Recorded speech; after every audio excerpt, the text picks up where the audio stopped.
yourself muted and to switch off your videos throughout the presentations. We have the speakers have actually switched on their videos. So if you see video people in the background, it's actually the speakers. And if you have any questions, please feel free to type your questions in the chat, and at the end of each session, when a speaker has spoken, we will address the questions, and we will also have a huge Q&A session right at the end of the presentation. We are allowing people in whilst we speak. So I'd like to just discuss the agenda for the day. So, and I'd like to introduce our three speakers as well. So our first guest speaker is Christa Marley from Isaka, and Chris is the director at the channel business development at Isaka. He started at Isaka in 2017, representing Isaka's training services and software solutions. Today, the channel business and Chris's team represents over 20% of Isaka's revenue and over 500 partners across the globe, with Talk IT being one of Isaka's elite partners. And Chris will discuss three main points. He'll give a background of Isaka, the expertise of Isaka certifications, and the future of Isaka. And this will be followed by a 5-minute Q&A. Our second guest speaker is Andrew Schoberg, and he's the CTO at Cyberlinx Security. Andrew plays a strategic role within his company, and he has over 30 years of experience in the ICT sector. He has a strong technology focus in the business. He looks after technology alignment and strategic vendor engagements for the business, as well as consulting services. He possesses a strong background in cybersecurity services and drives and builds sustainable frameworks. And Andrew will discuss three topics: what is cybersecurity, the current trends in the cyber landscape, and the importance of education and training. And our last guest speaker is Godwills Kareva, our senior trainer at Talk IT. Godwills is a versatile IT professional who has been in the training and consulting business for over 10 years. He has a strong background in IT audit and IT network administration, and he has widespread consulting experience in cloud security, governance, risk, and compliance. And Godwills will discuss the Isaka certification program, give an overview of the certifications and the career and various career paths. Thank you, and enjoy the webinar. Andrew, over to you.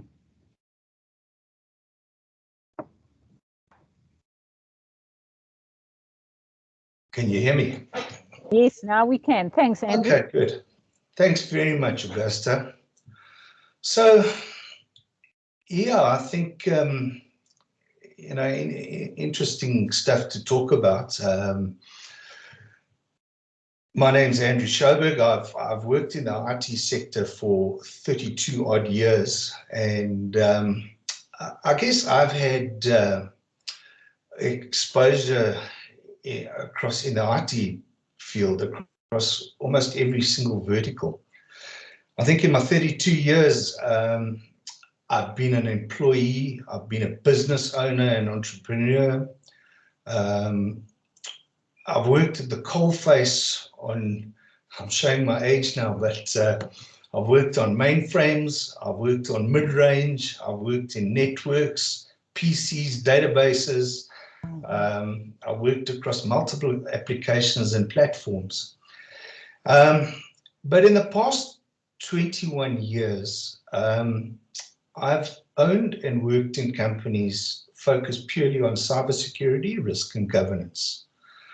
So if I go back to 2001, when cybersecurity, I think, was relatively simple. You know, we had antivirus, we had crypto, we had firewalls, we had a bit of router security. security, we had web and mail security, and then we had 64-bit encryption. You know, now if we go back to that, 64-bit encryption can be hacked from a handheld Android device today. It's quite frightening, and I think, you know, the pace at which things have happened over the years is just scary.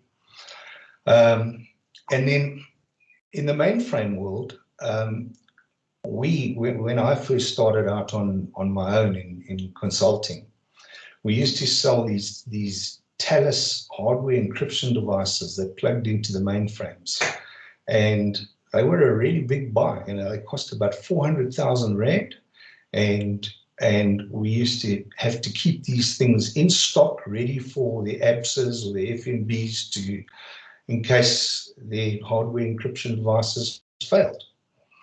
And that was about it. But all that being said, I'd worked at a bank for about 11 years. And at age 34, as a newly minted director and employer of cybersecurity personnel, I quickly realized that real skills and experience were extremely difficult to find. And look, you'll have to excuse me, I don't like doing slides and presentations and stuff. I'm happy to share the transcript with anybody who wants it. I'll give you my email address at the end of this. But this is really to have a chat, and anybody is welcome to ask a question, interrupt. But you know, just getting back to this, I started off, I was in a new company. I had a wealth of experience. And here I was on this newly minted, you know, I've got this title of director in a company. I'm trying to find good staff. And it was, you're out there in the industry, and there were people with MCSE plus security qualifications. There were firewall guys at consulting companies who didn't really understand subnetting. There were, and this is many years ago. There were crypto people in the banks who were basically computer illiterate, and this is because people didn't have training. You know, my own colleagues and myself initially, you know, we MCSEs couldn't set up a basic network. We didn't know how to set up the rights to protect files and folders and objects in it, let alone deploy antivirus. So I'd started out, I had a university education, I had a solid grounding, I had 10 years of post-university experience, I had certifications in general IT, networking, programming, but all of this on its own meant nothing.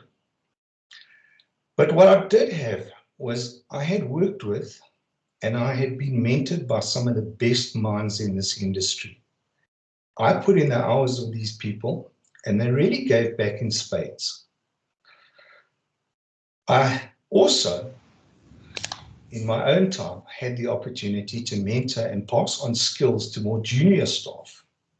So for me, at the end of the day, I think this really woke my own passion to pay the knowledge forward. I found that almost every teaching opportunity that came my way afforded me an opportunity to you know, every time that I had an opportunity to teach somebody else, it taught me something back in return. So just as a bit of a side note, I think to all my ex-colleagues at FNB, to all my ex-colleagues in DRS and the other places that I've worked, Cyber1, Credence, the people that I've worked with in all the vendors, all those people, you have my eternal gratitude, because that's where my own life lessons came from. So coming back to my new company, I had this challenge, and that was to find the right people to train up as cybersecurity engineers. These people had to be relatively inexpensive to start with, because now I'm working in a consulting company. They needed to be smart, driven, hungry for knowledge and certifications. They needed to be reliable at customers. They needed to be reliable in the sense that they had to get the certifications, because this is, you know, cyber in those early days was an informal type of industry. You know, it was there just were no certifications, and I think this is one of the key things that's going to be spoken around today. All industries have to be formalized, and it's so important to develop the benchmarks. So credibility in this industry is a function of what I say, or what I'd like to call, demonstrable expertise and verifiable qualifications. And they've got to be benchmarked against specific standards. And that's what I was looking for in those early days. The next thing that I was looking for, obviously, in these staff that I was trying to recruit were customer focused, excellent technical and troubleshooting skills. And most of all, I needed people that would fit into the company culture of knowledge sharing, because that's what I'd learned in my time before I'd had to employ and manage my own staff. So all I could say is that some of you out there on the call will understand the pain that I went through in those days. Some won't, but it's something we all go through.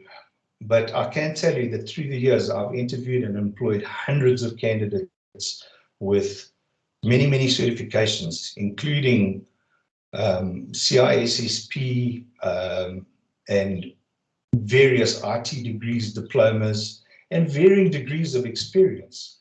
And some of them have really excelled, and some have truly disappointed. But there's just no perfect recipe. So, you know, you've got to get it right. And the closest we can ever get to a perfect recipe is a combination of skills and book learning. So just moving on, I think the 2021 buzzword around cyber is ransomware. So oddly enough, ransomware even existed back in the mid-1990s, but networks were too slow, they were too unsophisticated for ransomware to really pose the massive risk it does today. But one thing has never really changed. Cybersecurity has always been the fastest moving and the most challenging field to work in. So during cybersecurity's fledgling years, it was enough to have experience on, or to be certified on in a particular vendor's solution or platform, to find a job as a cybersecurity engineer, or as a security engineer, as it was called in those days. So this could entail working on a web or an email gateway, some sort of a crypto solution, or an antivirus platform, any of those type of things. Today, this is absolutely not true. We operate in an ever-changing environment. We're affected daily by digital transformation. We're affected by global crime, corporate espionage, acts of terror, and even nation-state activities. So I think it's a very exciting world we all work in. And whether you're in the auditing field, or you know you work on at the coal face of cyber, it's the same thing. So just getting back to the topic here, what is cybersecurity? I think there are literally hundreds of definitions out there, and many more opinions. But according to CISA, cybersecurity is an art. It's the art of protecting networks, devices, and data from unauthorized access or criminal use, and the practice of ensuring confidentiality, integrity, and availability of information. So let's look at the word art. It's quite an interesting word there because it implies that a good practitioner should also be creative. Through my own experience, I've always found that the best practitioners, and you know, whether this be governance practitioners or cybersecurity engineers, the best practitioners are enormously creative people. I always find that they have good pattern recognition ability, great logic, great troubleshooting ability, and this is just built into their makeup. And funny enough, across the board, the best team workers.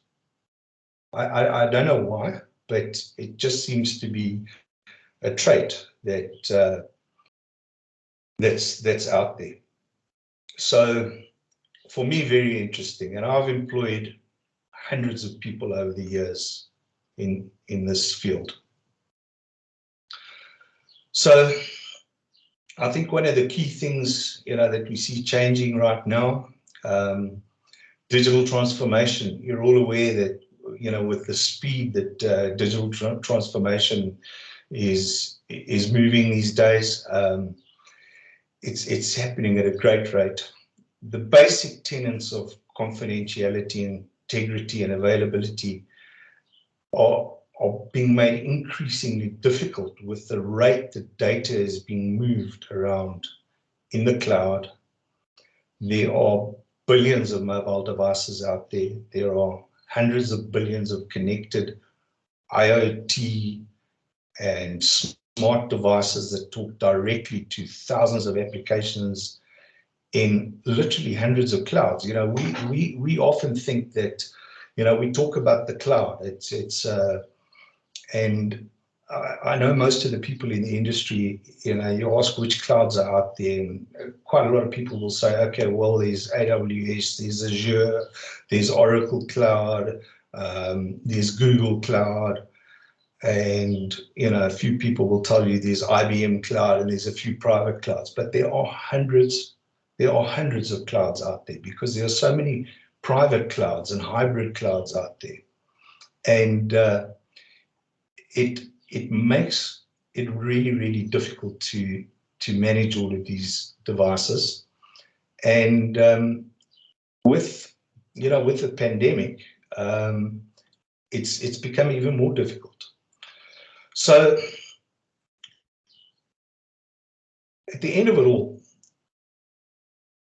I think the challenge that we sit with is that we have hundreds of thousands of companies now required by legislation to keep their own company records, and those of billions of customers confidential, available, and with their integrity intact. So this is something that I would imagine affects probably everybody attending this webinar in one way or another. It doesn't matter whether you're an auditor, it doesn't matter whether you're a cybersecurity engineer.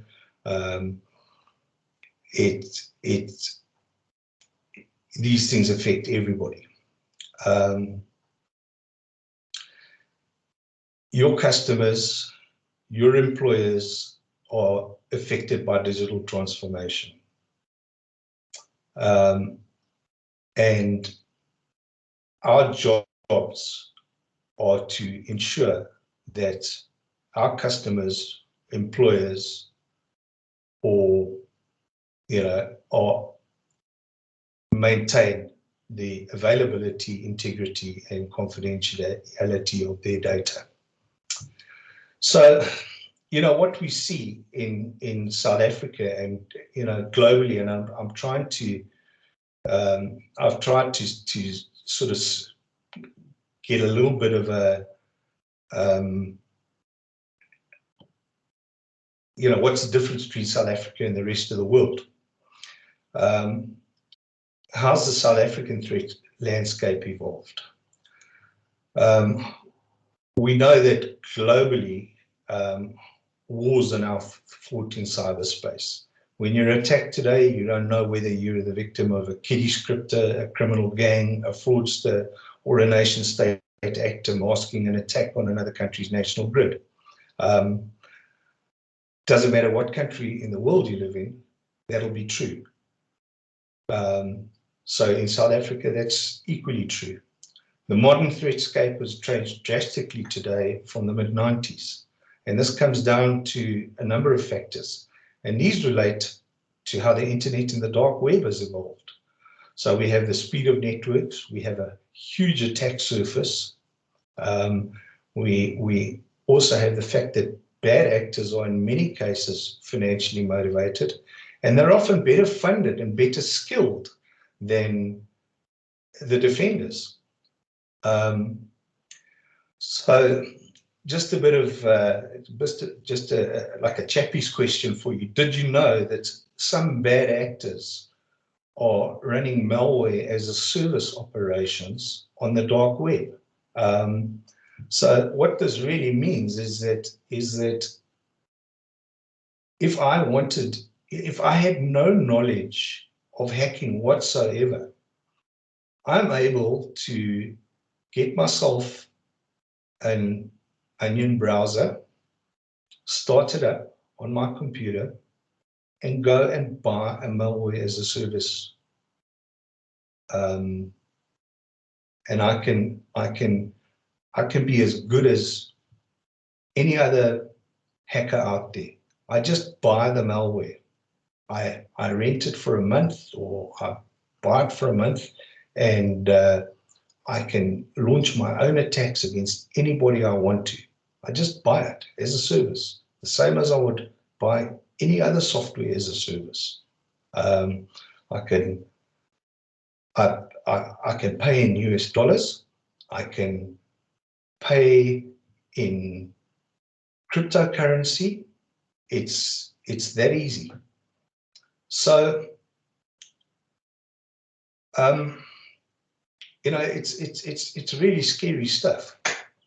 And these guys, these bad actors, we call them, running these operations, even purchase their own subscriptions for their own platforms to bona fide services like Cloudflare. Now, Cloudflare is a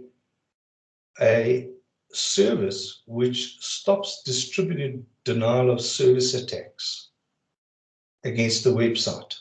So what happens is, if Godwill has a similar malware service to me, and he decides that he wants to attack me with a denial of service attack, he can bring down my malware service.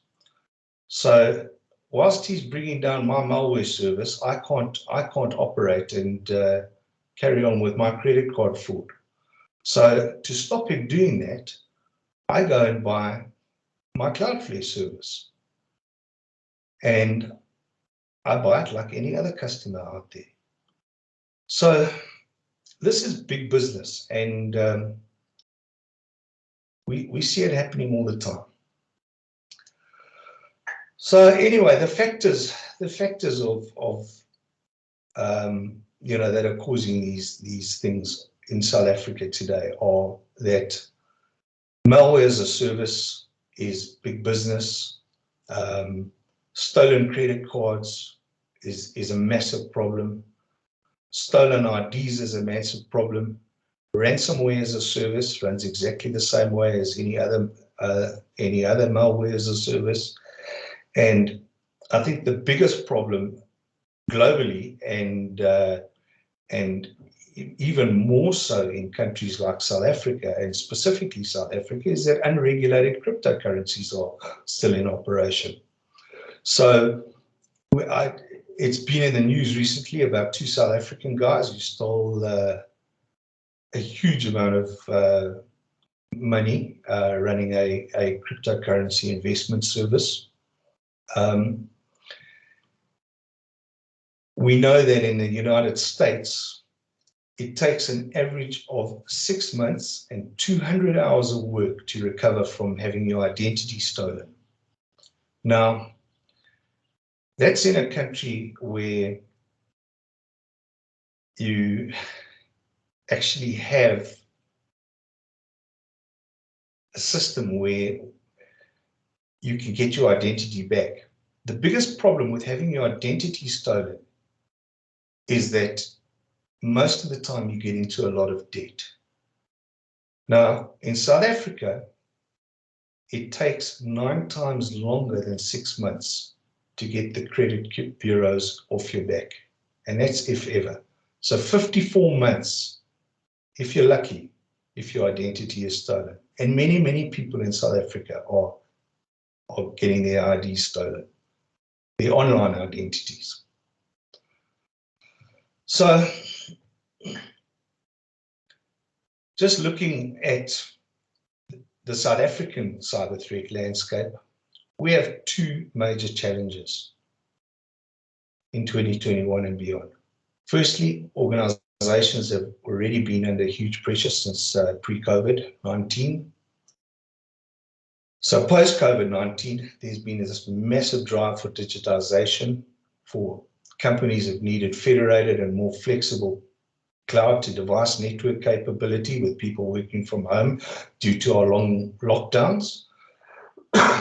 We've observed waves of targeted attacks, and specifically on industries not previously targeted.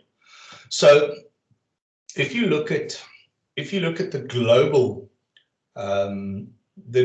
trends, the ransomware attacks are generally aimed at the medical and the financial services industries.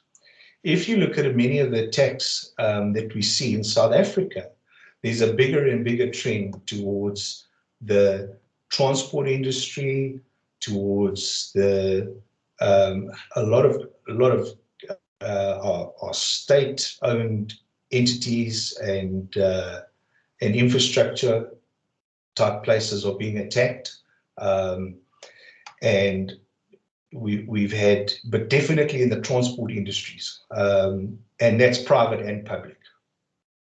So what we see here is a number of things. We have challenges with the brain drain. The political situation in South Africa is proving to be South Africa's biggest challenge, with skills leaving every month due to ongoing state capture, unfavorable economic policies. Our first line of defense in cybersecurity is the State Security Agency.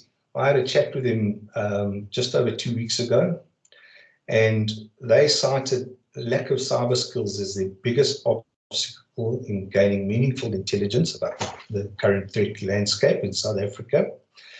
And we actually agreed that the only interim measure to resolve a problem like this is for the formal industry to provide structured support to the state-owned agencies to bolster their capability.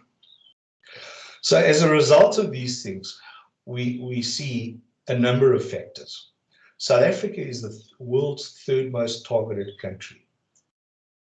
Cybercrime in South Africa has increased by 600%. Multiple new verticals are being targeted. Transport and logistics, we're talking about infrastructure, municipalities, critical public sector agencies, state-owned companies. Those are the ones that are being hit hardest. The immediate cost of a breach is up from 3 to 4 million from 2020. Lack of effective defenses and forensics, because the risk of reprisal is almost zero. And we've seen a high incidence of insider involvement in breaches, indicating that attacks are either financially or politically motivated. So I think, whilst this paints a somber picture, it's not all doom and gloom, because yes, we know the dollar billionaires and the top skills are leaving, but this creates, I think, a unique opportunity for each and every one of us who remain. We've got the opportunity to educate ourselves. We need to grasp these opportunities. There are people that have left, but South Africans are a unique and tough nation.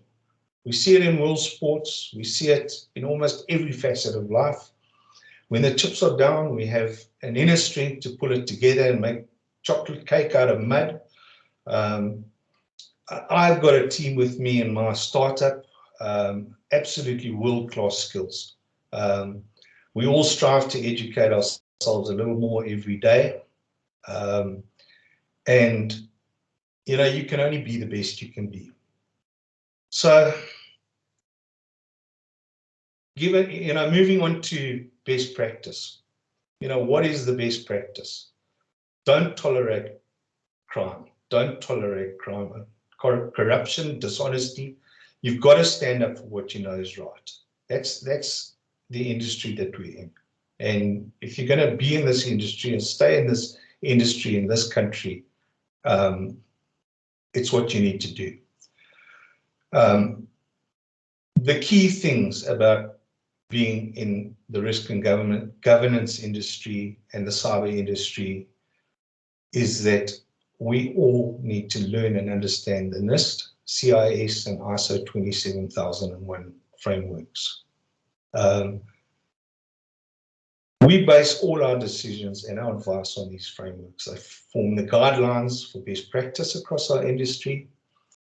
If you understand them well, you'll always be positioned to find the gaps and address the security and governance issues. And most of all, you've got to learn, I think, to apply your book learning to the real world. This is the key. There's so many people out there who get the book learning and don't have the experience, or who work for years and don't get the certifications. You've got to have both in this game. You really do. You've got to stay abreast of everything. And more than anything, cyber awareness training is the single most important factor that protects individuals, organizations, and families against internal and external cyber threats. It all starts with cyber awareness. So in order to be effective, cyber awareness training has to be a constant ongoing process in the workplace, in schools, and in homes. And for those of you who are involved and work with technology, and it's not everybody, and I understand this, be true to yourself. Choose your technology carefully and exploit it to its fullest. Great tech is useless when it's badly implemented or managed, and never be swayed by vendors. So stand up for what you know is right. And I think, you know, my last word, be the best you can be. Nobody expects any more. So on that note, thank you. I'm sure I've gone over my time, but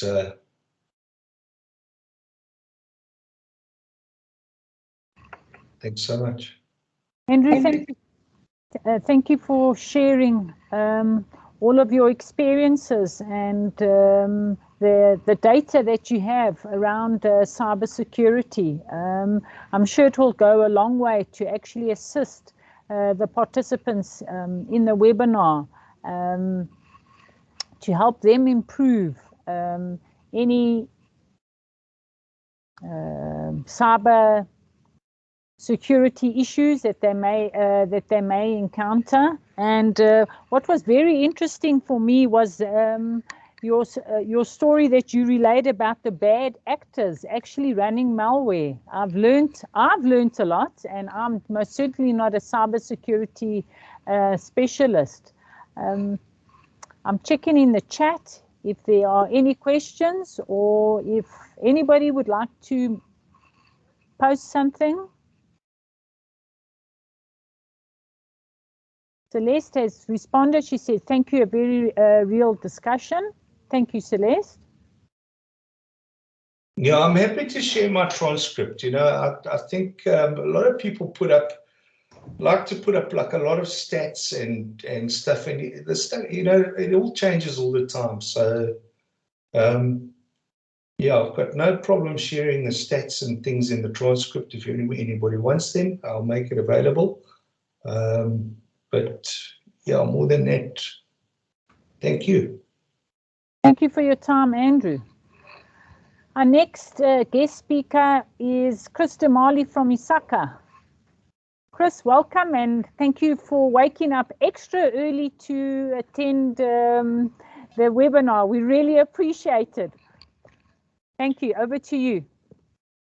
Thanks, Augusta. Appreciate it. Yeah, it is a little early here in the United States, but nonetheless, I'm happy to be on the call here with all our friends from South Africa. And so, riveting information as always, Andrew. You know, we are all here today for the same purpose, right? We understand that the pace in cybersecurity, in IT, it changes so rapidly, right? To learn one specific tool that may be outdated 3 months later, right? The only way to truly protect yourself, to protect the organization that you represent, is to continue to be educated, right? And so in that context, I'm very proud to represent a great organization, Isaka. We are a global nonprofit that has been in operation since 1969, right? If you think back to what sort of hacking was possible in 1969, it was a very different landscape than what we see here today. There wouldn't be the large group of us that's here on this call in order to have these conversations, because the scope was so much different, right? And nowadays, you can be any old person that can go on there and hire malware, hire hacking services, just like you would any other consulting, in order to place an attack, right? And so we are the blue team. We are the people that can protect and hold that line of defense for the organizations that we work for, as well as us as individuals develop more skills in South Africa and wherever you happen to sit today, to be able to ensure that good people can go about their lives, go about their daily business without the threat of being attacked, right? So in that context, let's talk a little bit about what we're doing here at Isaka that may be exciting to you. So I'll throw up a couple slides. If you cannot see the slides right now, please raise your hand. Let Augusta know so that we can get that addressed for you. But to talk about the overview of Isaka, there is a really important concept that has now taken over our conversations. And that concept is the idea of digital trust, right? So when we talk about digital trust, this is not just us trusting each other, although it's part of it. It's not just companies trusting other companies, although that's part of it. It's employers trusting their employees. That's a big part of it as well. All these components we are now many of us are operating to a large degree from home, or we are relying on organizations who have employees that are operating from home. How do we ensure that all these operations are being carried out? How do we ensure that the vendors that we're hiring are selecting the right vendors themselves when we utilize them and not putting us at risk, right? So all these connections are tangled together in this concept of digital trust. How do we trust one another, right? And so what we see here are really those ways that are primarily touched to enable this trust to go on between organizations and individuals. Number one, we see audit, right? That's a very important part of ISACA's legacy, but more and more that has also come to represent cybersecurity, right? Where we look at cybersecurity and audit more and more becoming part of the same operation, right? And of course, how do you ensure that that's being carried out effectively? Governance. And we have seen in South Africa in particular, such a major appetite for governance and risk controls, where boards, directors, and executive management are all looking at methodologies by which they can be assured of the effectiveness of our IT programs. And then a fifth concept that we have added on a relatively recent basis is the idea of privacy. Organizations need to be empowered to own their own data. Individuals the same, right? A ransomware is a great example, and certainly one that organizations around the world are facing constantly. How do you protect yourself? How do you keep your data private so that you're not vulnerable to a ransomware attack? These are all components of digital trust, which are so much the centerpiece of today's dialogue in IT. And so what does this mean, right? So how does this connect for you? This results in some of the top paying certifications in IT, right? And Andrew mentioned, skills that are leaving South Africa, skills that are moving around the world. Well, how do you keep that home? How do you keep that for yourself? You gain those certifications, that education, in order to keep you sharp, in order to keep you at the top of your field, which we are really excited to be a part of enabling you to do in conjunction with our partners, Torque IT. And I just want to go ahead and point out that we have had over 20,000 learners in Africa since 2018, with a healthy proportion of that occurring in South Africa, right? So this is all about how do we assist people around the world in order to gain the skills that they're looking for, and how can we help you to do the same? In a very important statement from my CEO, our mission here at Isaka is to advance your skills, right? We are all about the mission here at Isaka, and if there's not that ultimate purpose behind it, if there's not that gain for you that's behind it, you're going to turn to other locations, right? As you should. We're very excited to be a part of where the primary trends are in IT and cybersecurity are, to help you to accomplish your goals while also doing the same for the organization that you work for. So let me talk a little bit about what that means for Isaka and the success that we've seen before we get more specific on some of the certifications. So here at Isaka, we serve more than 450,000 engaged professionals on an annual basis, right? We have over 220 chapters worldwide, including a very active and very supportive chapter here in South Africa. So if you're looking to meet more IT professionals, it's a great way for you to get started. And I would absolutely encourage you to open up a conversation with the terrific chapter in your local area. That also means over 150,000 members representing over 188 countries across the globe, with over 7 industry-leading conferences, certainly ones that are centered in Africa as well. Now, conferences have changed for all of us a little bit, but we're really excited to say that we kept them going through virtual means, and now as more and more people receive vaccinations, as the world gets a little healthier coming out of COVID, we are starting to bring back hybrid conferences in a way that's safe and respectful, that you have the ability to be a part of and to utilize as you look for your own skill development. And finally, we have over 1,000 knowledge assets. So these are folks that produce papers for us, produce information that's really useful for our members to be able to take advantage of and to continue bettering themselves. From there, let's talk a little bit about the specifics behind what we offer here at Isaka, right? And I'm going to touch on 3 key items that we see that have proven to be very popular, specifically in South Africa. The first of which is the certification, what we call the C-RISC, C-R-I-S-C. As the name implies, risk is the key feature. I'm showing you here what we call the battle card. This is a summary of features around the certification. So I'm not trying to make this be an eye test for you. What I am saying is this has been distributed out to the team at Torque, and I would absolutely encourage you, if this is intriguing, if you're seeing things on these battle cards that you're excited to learn more about, please don't hesitate to reach out to the Torque team. They can put these into your hands. The C-RISC, what makes it so important is that having certification in risk management is quite unique in the world today, right?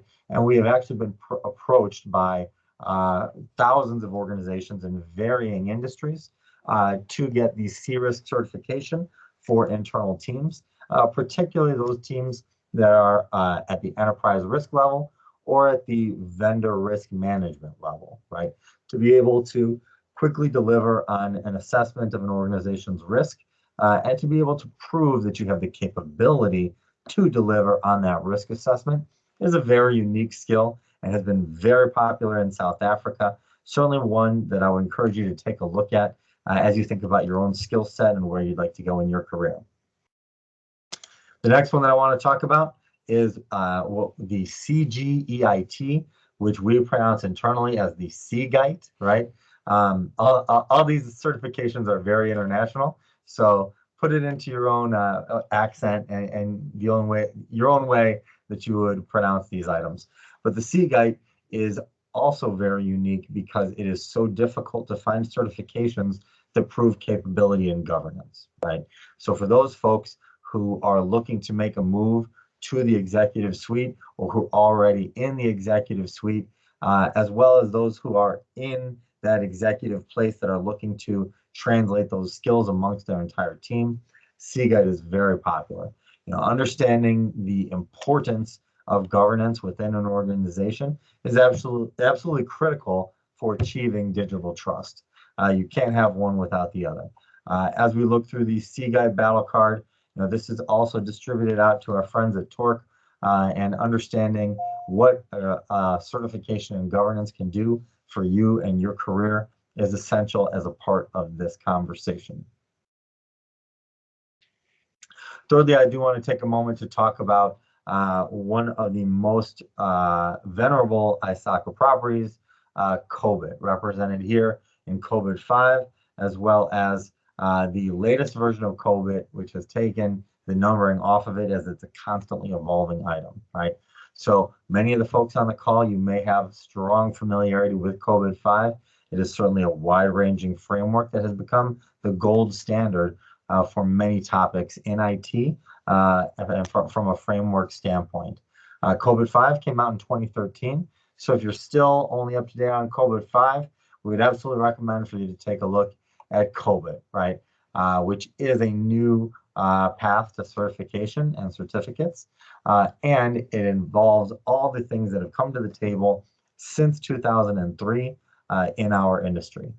One of the primary topics that you'll find in Cobit that was simply not present in Cobit 5 is data management, right? When you think about everything that has happened with data, with how organizations are using data since 2013, that's its own certificate on its own, right? We've incorporated that into Cobit to make sure that those folks who are taking this training, whether it's the fundamentals level or higher, when you're taking Cobit training, you're becoming a more experienced professional in helping your organization deal with those types of framework topics. And so finally, let me go ahead and show you, this is an overview of ISACA certifications that are present today. And so we see on the left-hand side our friends CRISC and CGEIT, but I would also point out all the different things that you can receive from ISACA. We've got the CISA, which is the Certified Information Systems Auditor. That continues to be the #1 certification for ISACA. Of that 150,000 members that I mentioned earlier, about half of those have a CISA, even if they have other things on top of that. That certainly gives you a lot of capability and qualification within the industry to advance your career. There's also the CRISC, as we talked about, dealing with risk, the CISM, which is an extremely popular certification right now as well, right behind CISA. It deals with security management. So for those of you that are looking to follow in Andrew's footsteps, it's a great way to really develop your cybersecurity skills. Then we've got what we pronounce CDPSE, CDPSE.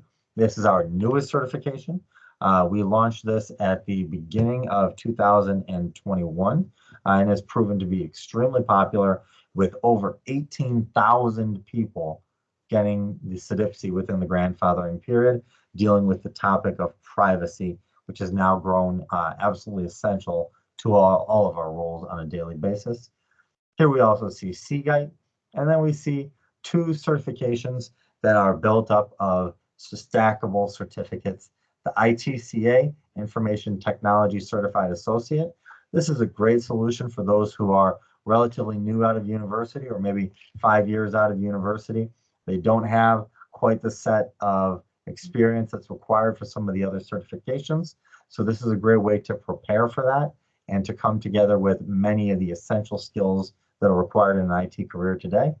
and the CET, which is certified in emerging technology, dealing with topics like blockchain, AI, and IoT, and so forth, that have really come to the forefront in recent years. Putting all these pieces together, what's next for Isaka? What is our focus? We're looking at this concept of digital trust, taking these things, putting them together. It's a new idea, something that you're going to be hearing a lot from not just Isaka, but other organizations around the world, being able to present that trust to each other as we proceed forward in our daily lives. Second is privacy. Privacy has really come to the forefront as an essential topic as we see new regulations and new laws globally being presented. And then we see cloud computing. This is where we're seeing a massive amount of demand for Isaka tools and capabilities. And we are reacting to that by partnering with the Cloud Security Alliance to develop new certificates and certifications to continue to serve the community. Finally, I want to talk about our relationship with Torque IT. When you use an accredited partner like Torque IT, you can be assured that you're receiving training that meets Isaka's high standards of quality and delivery. You're interacting with an instructor like Andrew, who is a dedicated professional who has not just expertise, but also terrific training skills and have been vetted for those qualities. And then you're giving yourself and your team the best opportunity to learn and receive those certifications. In other words, pass the test. You're giving yourself the best ability to pass that test. As far as Torque goes, Torque is Isaka's #1 partner in Africa. They've been an accredited partner since 2018, and they're capable of doing a fantastic job of delivering a variety of Isaka content. So you can proceed forward, reaching out to the Torque IT team with confidence as you get intrigued by the things that we offer here at Isaka. With that, that concludes the things that I came here to talk about today. I'd love to open up the floor to some Q&A for any questions that you may have for me. Thank you, Chris, for a very informative session there. Absolutely. I don't see any questions coming up in the chat.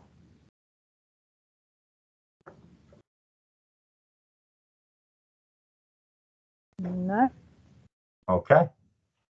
There's just a comment there from Marietta, 20,000 learners in Africa since 2018. Impressive. Very impressive, and hopefully that figure will double in years to come. Thank you. Agreed. By our efforts together. Great. Thank you, Chris. And now I'll hand over to Godwills, the senior trainer at Torque IT. Over to you, Godwills. Thank you. Thank you for the time that you have afforded me to make a presentation concerning this course, this Isaka presentation that I need to present. I'm representing Torque IT, and I want to talk about us as an accredited training organization. What is it? What are of the portfolio that has been discussed by Chris? What are the courses that we are offering, right? So, as highlighted by my colleagues earlier on, that cybersecurity is a domain that is, one, constantly changing. Two, it requires a lot of skill sets for people to be acquainted with, so that you're always not at the back foot. You are always in an understanding platform, should I put it that way. So we at Torque IT, we are offering a few of the highlighted qualifications that have been highlighted by Chris. I'm going to start with the first one, which is Certified Information Systems Audit.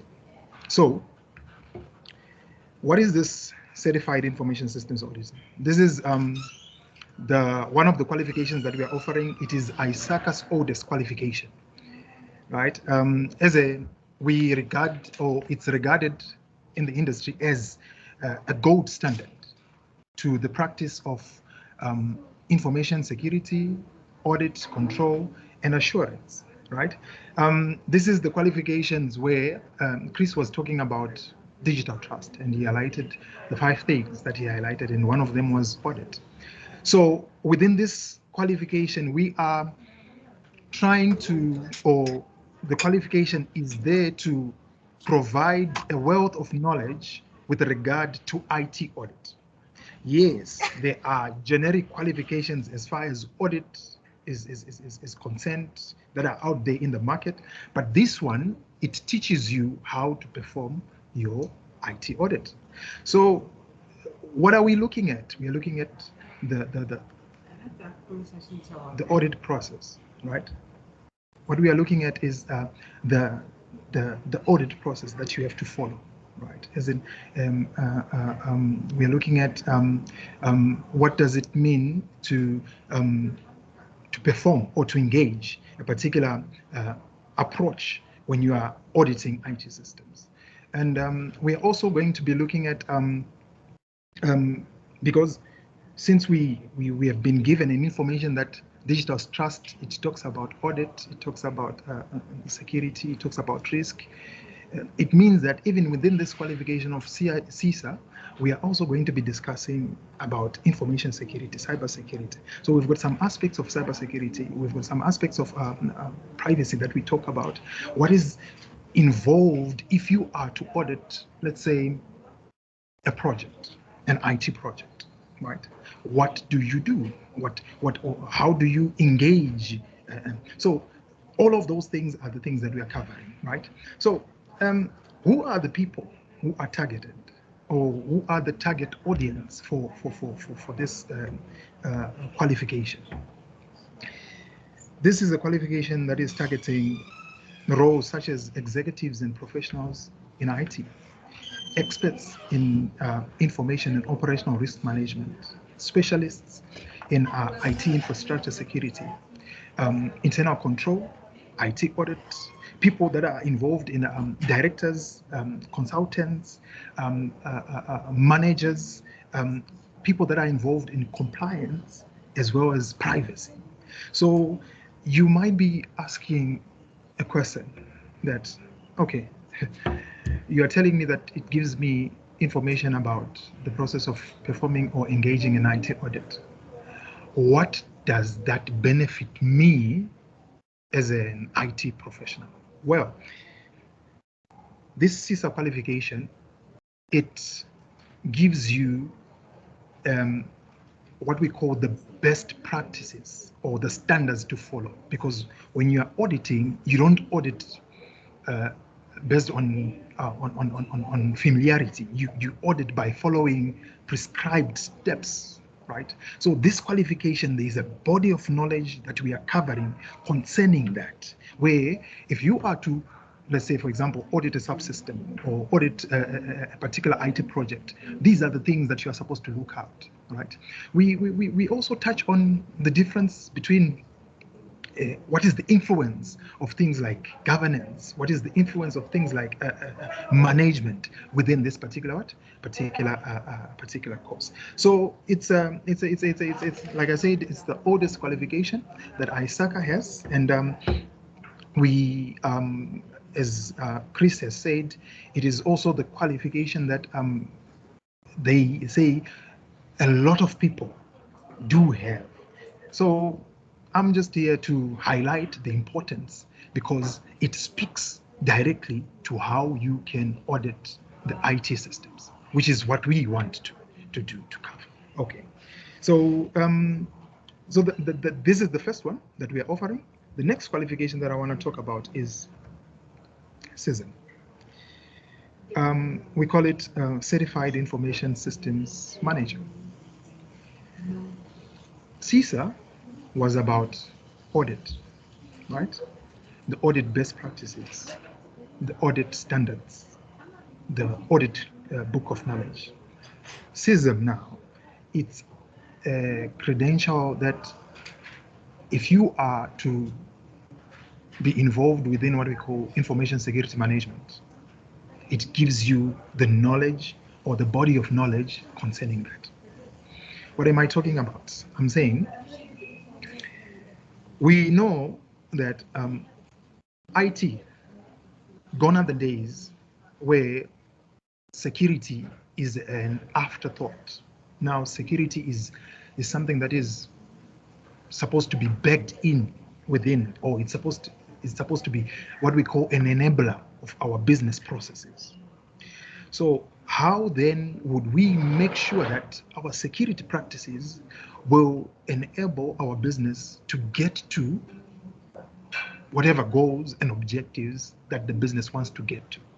So this is the qualification that does that, because what we are looking at is we are going to talk about how do you define an information security strategy that speaks to the corporate governance or the achievement of the organizational goals and objectives, right? Remember, the strategy is it's your plan of action, but that plan of action, for us to actually implement that plan of action within the strategy, we have to design what we call an information security program. So this is the course where we will talk about the different components that make up an information security program. Like, for example, disaster recovery planning or incident management. These are the things that we are trying to cover for a person who is to be involved in security management. So as an output of this course, you will actually come out of this course knowing the synergy, or should I say the flow of how my security will aid my business to get to where the business wants to get.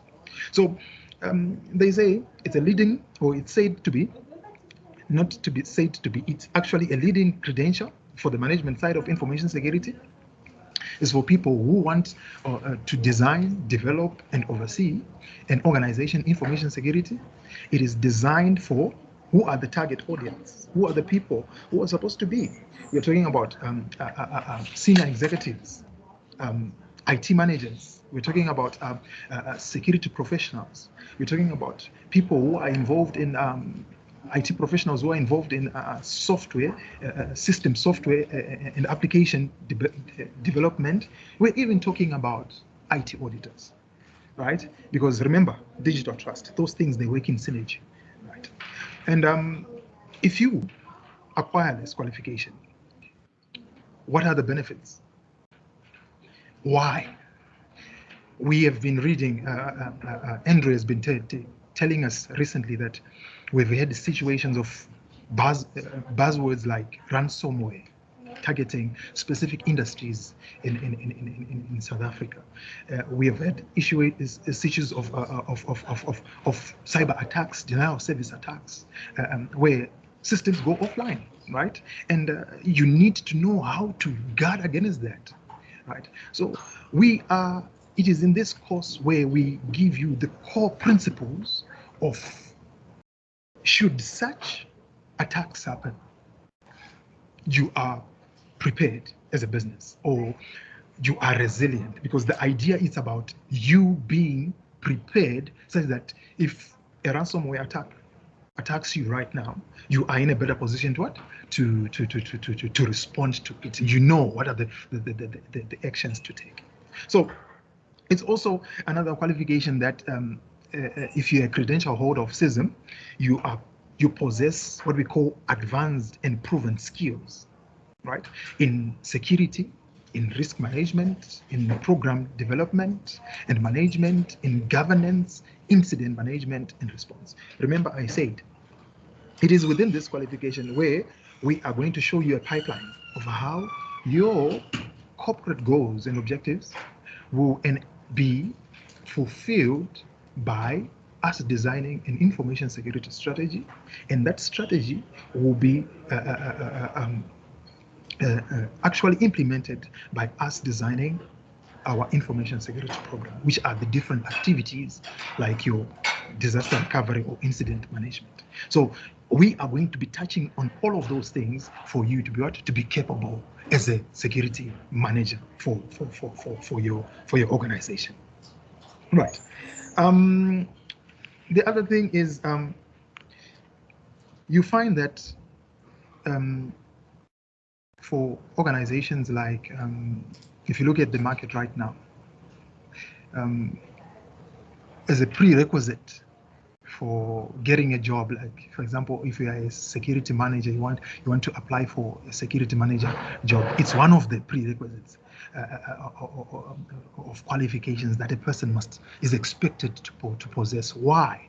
Because remember, this is a domain where, especially this area of security, it's a domain of trust, or it's a domain of ethics, adhering to standards or adhering to a strict code of ethics. So these qualifications from ISACA, one of the criteria, you are assured, if a person hires you, they are actually assured that whatever service that you are going to get from these people, because they are certified as a CISA or as a CISM, they are going to give us high quality standards, and they are going to stick to the top ethical standards that are expected to be adhered to when you attain the qualification.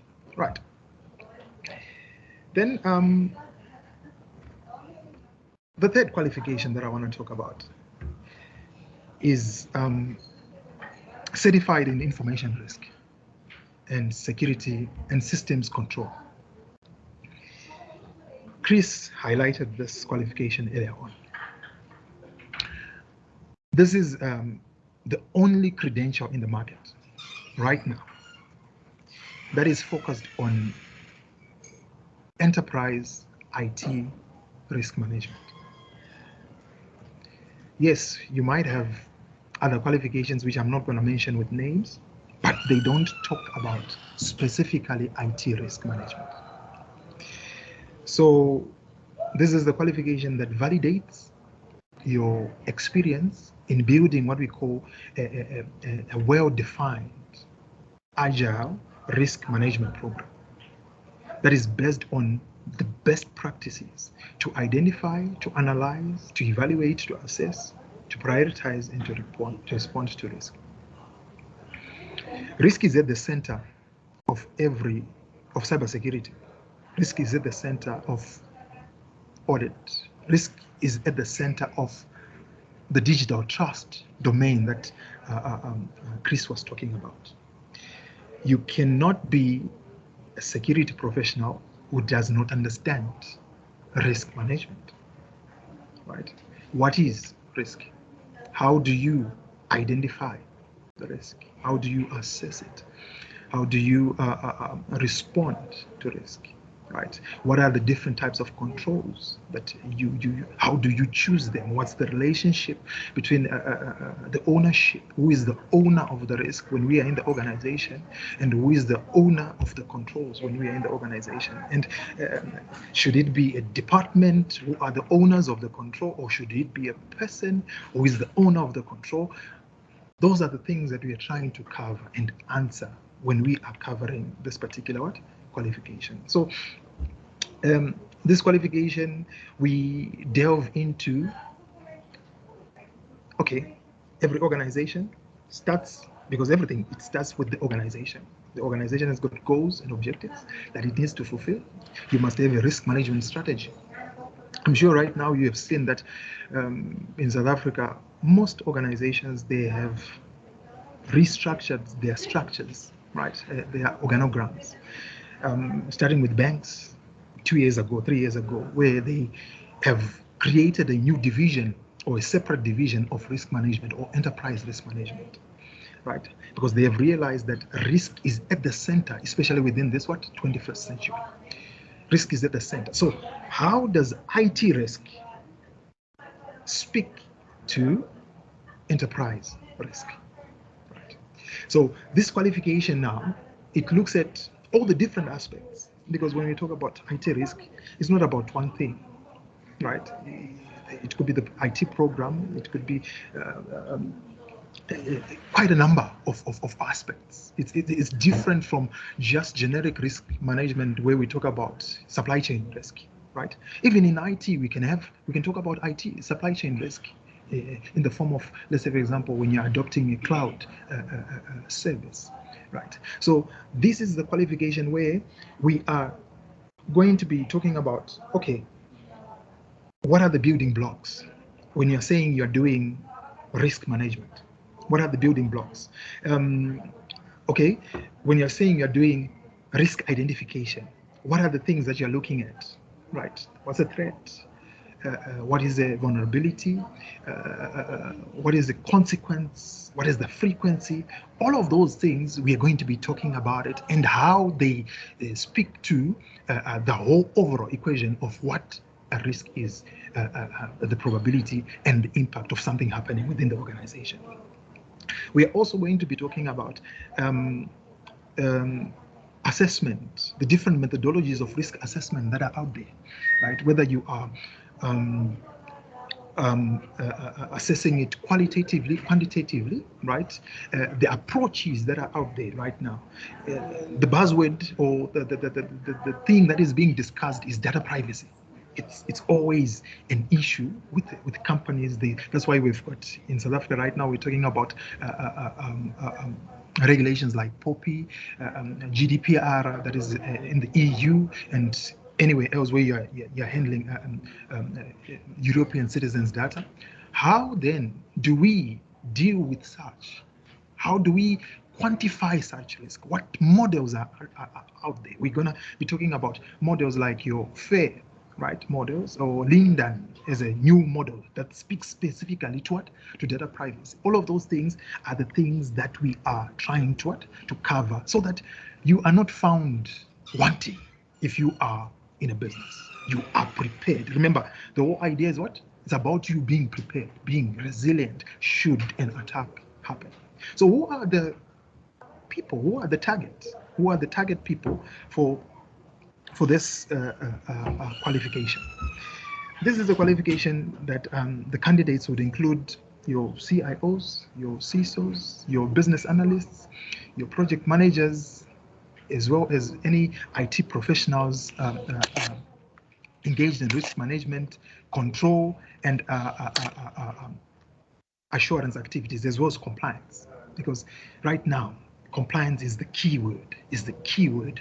Right now, compliance is something that is, as has been mentioned by Andrew, right?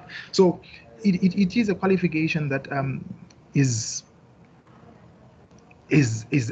one of the best that you would actually need, because we cover a lot of things that speaks to what? To risk management, right? Okay. Then the next qualification that we can talk about is C-Guide, right? So C-Guide, what is this? Certified in Governance of Enterprise IT. When we make an IT investment as a business, we need to be able to derive value from the investment, right? We need to be able to do three things, especially when we talk about value creation. We talk about three things, which is benefit realization from the IT investment that we have made, risk optimization, and resource optimization. So three things are the things that we want to fulfill when we invest in an IT solution within the business. So this is where the C-Guide comes in. C-Guide, it helps to align our IT with the business, right?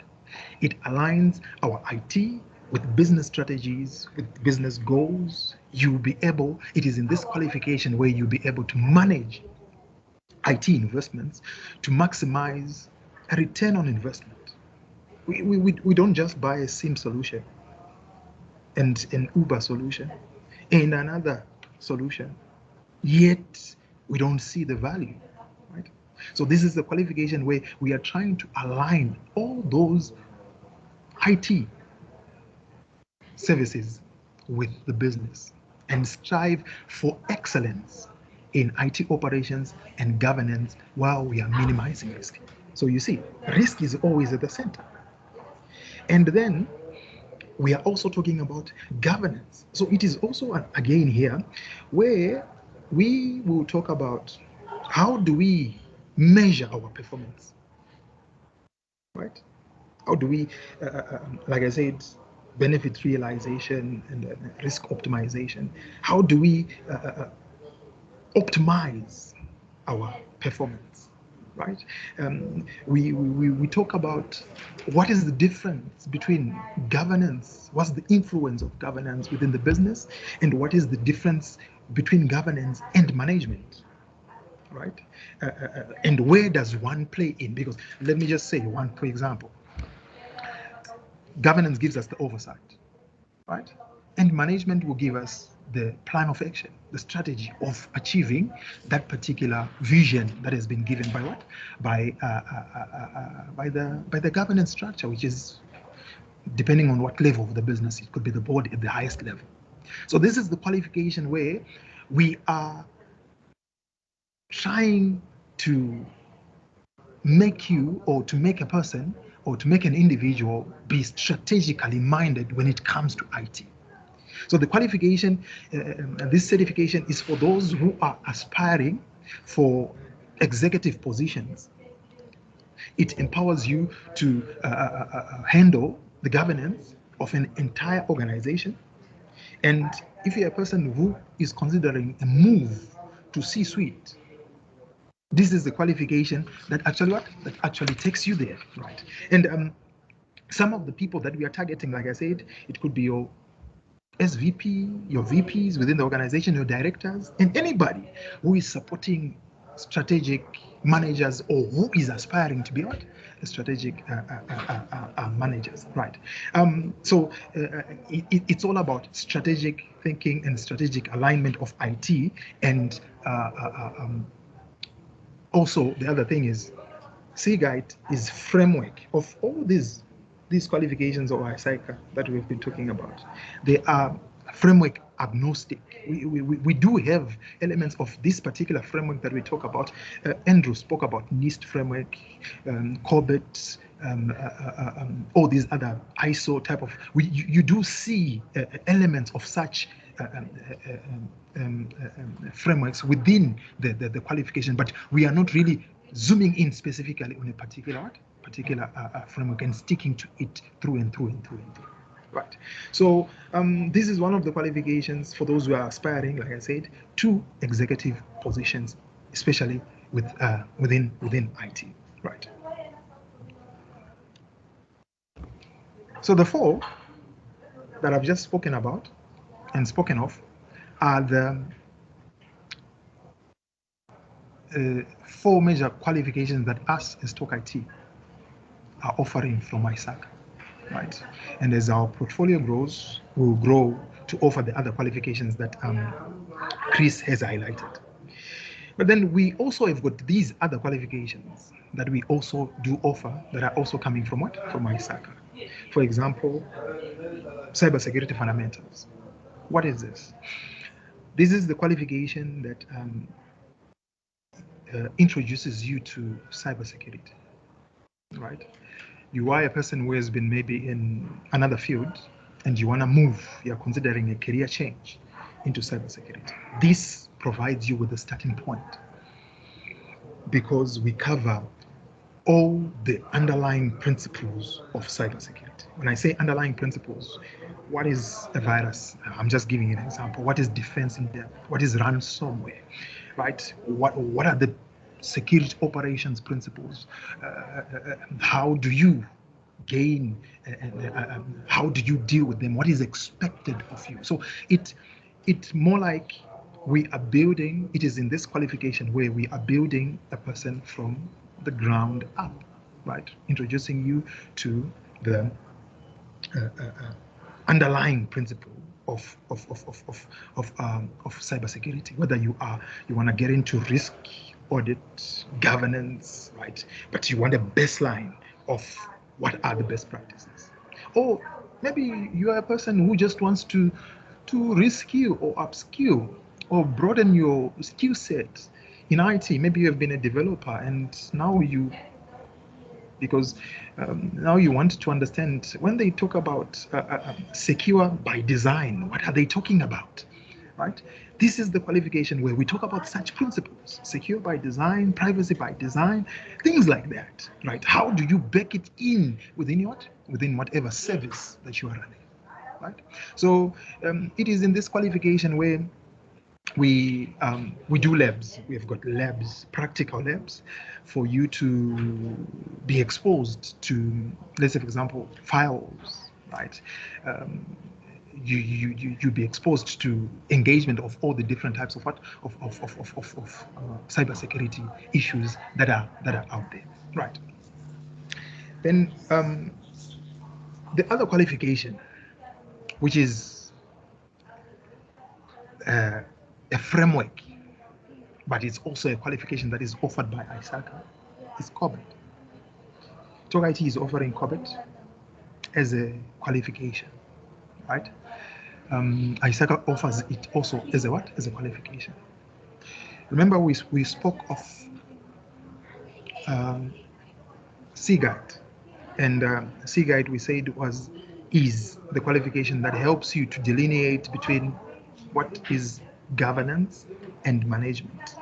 It gives you that strategic mindset so that you can be able to create what we call a governance system within the organization, right? The how part. This is the qualification that gives you the how part, right? This is the framework. I said C-Guide, we touch on quite a number of frameworks. Cobit is within C-Guide. ISO is also within there. NIST is also within there, but we don't really put a chapter that says Cobit. No, not really, but the principles, I'm talking about the principles. So this is now a qualification of Cobit where it zooms in only on you developing a governance system within the organization using the Cobit framework. So Cobit, it's a framework of frameworks. If you want to ask anyone who has got an exposure to governance, because it is with Cobit where you can actually implement ISO with Cobit. You can implement NIST with Cobit.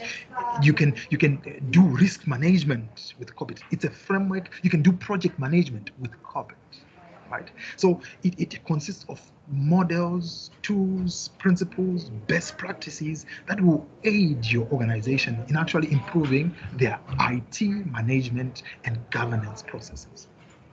So, like I said, all the other areas that I've been talking about, whether it's audit, whether it's assurance, whether it's risk management, whether it's compliance, whether it's security, governance, Cobit is the framework of frameworks. You can use it to implement all of that. So we are offering it as a qualification, as it is being offered by Isaka, Cobit 2019, foundation and design and implementation, as well as the other levels whether that are available. We are offering them for you to do. Who are the targets? Anybody who wants to understand the big picture of things. When I say the big picture, because I know if you're an IT person, if you're a developer, you're just a developer. You develop. Or if you're a whatever role that you do, you only focus on that. But this framework, it helps you to see this function that I'm hired for. How does it help to achieve the organization's goals and objectives? So it helps you to see the big picture of things, whether you are at operational level, whether you're at a strategic level, whether you're at service management level, whether you're at whatever level. It's a must-have qualification that is Cobit as a qualification, right? So those are the qualifications that Isaka offers, which us as Talk IT is offering. The next question that a person will have now is, where should I start? You have been telling me about all these qualifications from Isaka. Where should I start? Isaka is no formal certification ladder where we can say you must have this qualification to have that qualification. I can give my opinion, right? Which is, if you're a person who has no understanding, no background at all, but you want to get into cybersecurity, then start with what? With the cybersecurity fundamentals, right? Then after that, depending on which area of cybersecurity, remember the digital trust that we have been given, right? Which area of cybersecurity you want to get into, then you focus on that. So if it's audit, then you go for CISA, right? After CISA, you are going to realize that I'm going to need to move again, then to add on, because it's a domain, it's an area that you always want to know more, right? Then from CISA, you get into CISM. After CISM, it teaches you about management, security management, right? After CISM, you can get into C-risk, right? C-risk gives you the IT risk management, the principles, practices, processes. After the C-risk, then you can get into what? Into C-guides with your Cobit qualifications, right? So with that, I conclude my pitch for the Isaka courses that we are offering as Talk IT. Back to you, Augusta. Rodwell, thank you very much for presenting the certifications and courses that we offer at Talk IT. I would love to come and sit in one of your Cobit classes and then eventually get my CISM certification behind my name. But my issue is finding the time, but you never know. These days, everything changes. Can change. One of these days. One of these days. Thank you. Any questions or comments? Andrew, I see you back on video with us. Your hand's up. Please go ahead. Yeah, sorry, I can't get onto the chat. Yeah, so one of the things that I think is quite important is, you know, we have a best practice in the industry, you know, practical application of all of this kind of stuff. Where does one start? And just as a non-Isaka, you know, I've got nothing to pitch with Isaka. I'm a private company out there, but I really do support these certifications because they do set a benchmark. They are not aligned to any particular vendor. And, you know, for those of you on this call who might run projects and that type of thing, I would just say, you know, there are certain certifications, and we have this thing where best practice, you know, we talk about building in security elements by design, doing it right. And what we find is that cybersecurity consultants and engineers require solid foundational IT and security networking skills. And they need to understand what security elements are required in each part of the network, how these should be configured, and what is that best practice to ensure confidentiality, integrity, availability. And more, the top consultants are required to be subject matter experts in one or more fields. And these security consultants work on projects with other team members. So a subject matter expert is a person with both experience and certification in a particular field. So what we see there, again, vendor courses and certifications augment, but they are not the benchmark in certification for attaining this status. So I find that Isaka offers the vendor independent certification courses and certifications against the recognized international benchmark standard. these certifications, when they're combined with the correct people, processes, and technologies, they help to make our world a safer place. So, and one example that we see of this type of thing is if we look at the certified data privacy solutions engineer. If you take a team that's working on a privacy project by training multiple people on a project team, so you can take the legal representative, the project manager, the cyber engineer, the governance person, and HR, and you train them all on the CPSE course. You might only certify some of the people, but they all get trained. So the benefit to the organization at the end of the day is reduced risk of lost personal information records in the event of a breach.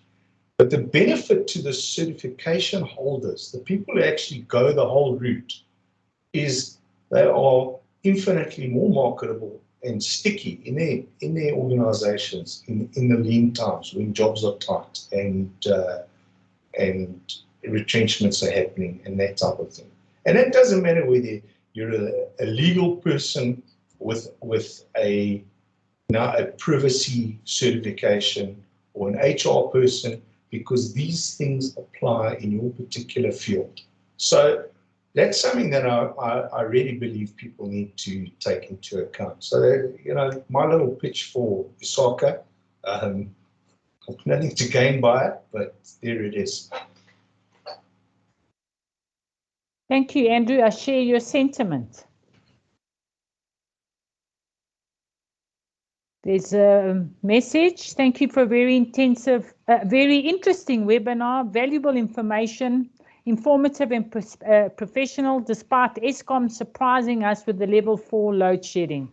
Yes, unfortunately, we found ourselves smack bang in the middle of load shedding.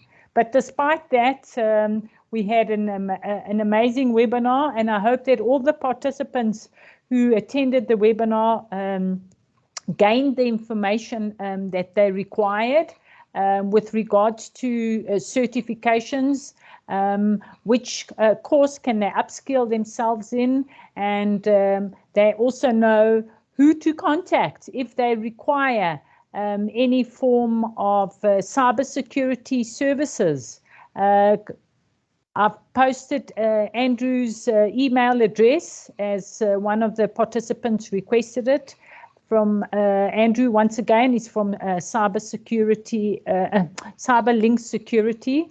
So thank you, Andrew, for joining the session and for providing your insight.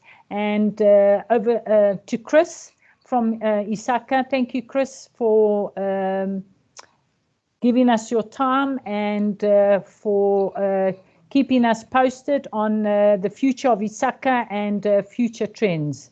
And finally, to our dedicated, professional, amazing trainer, Godwills, thank you very much. I know that you are in the process of actually training today, and I pulled you out of the classroom. Thank you very much. I really appreciate it.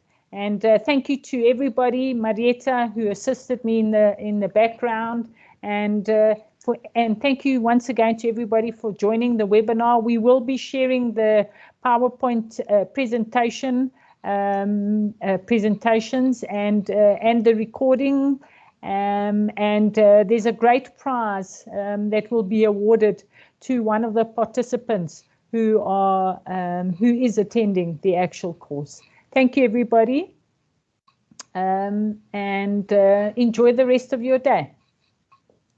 Bye-bye. Thanks, Augusta. Thanks, everyone. Thank you. Bye.